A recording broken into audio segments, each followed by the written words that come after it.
A bombing attempt in the middle of a busy transit center in New York City earlier this week has raised concerns about national security. 27-year-old Addicott was charged with terrorism after he was injured by the pipe bomb on Monday. Police believe it went off early. Now, according to federal documents, Allah pledged allegiance to ISIS and posted on Facebook saying, quote, "Trump, you failed to protect your nation on the morning of the attack."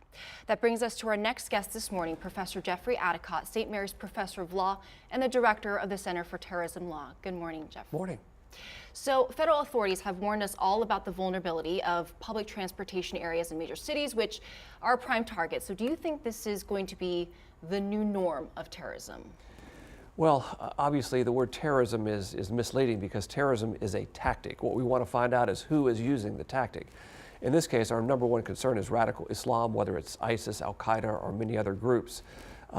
It's been with us for a very long time. We had these types of attacks before 9/11. And we've seen an uptick, though, from 2014, 2015, and even 2016. We saw a rise of these types of attacks all over the West, the United States, Germany, Italy, France, England. But I think that we've actually turned the corner because what we've seen is that the inspiration has been ISIS. They're the new poster child for radical Islam, is ISIS. And the strategy of this administration has been to obliterate them from the face of the earth.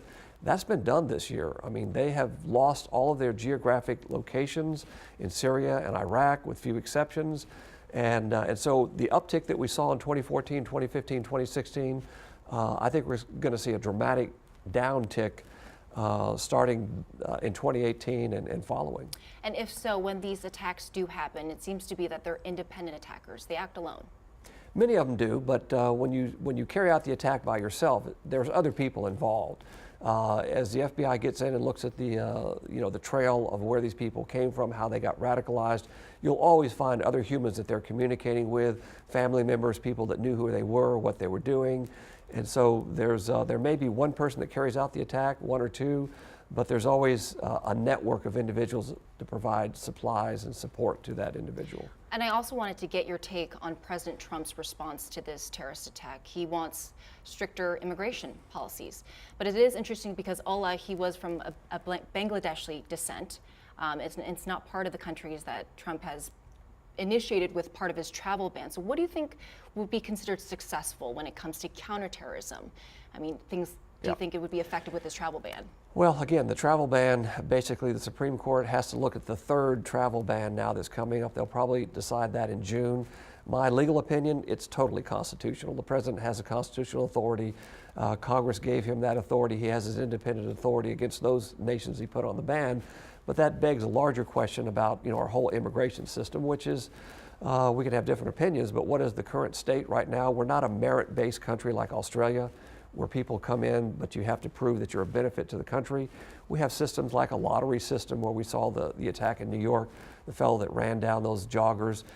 He basically won a lottery system and was admitted into the country. The current fellow is chain migration, where if you get one individual that comes in, the entire family can come in. Many nations don't have that, so that's a policy decision that Congress and the president are going to have to work out. I'm more of a type of person that it's called anti-terrorism. I want to stop them, whoever they are, and however they got into our country, stop them before they get to the airport, before they get to the Boston Marathon, before they get to the San Bernardino Christmas party, the bar down in Florida, and that requires intelligence. I'm anxious for that. And do you think a stricter vetting process? Well, yeah, I mean, to me, it's fundamentally logical that you want to know who's coming into your country, and that doesn't seem absurd to me at all. All right. Thank you very much, Professor Addicott, for being here with us. My pleasure.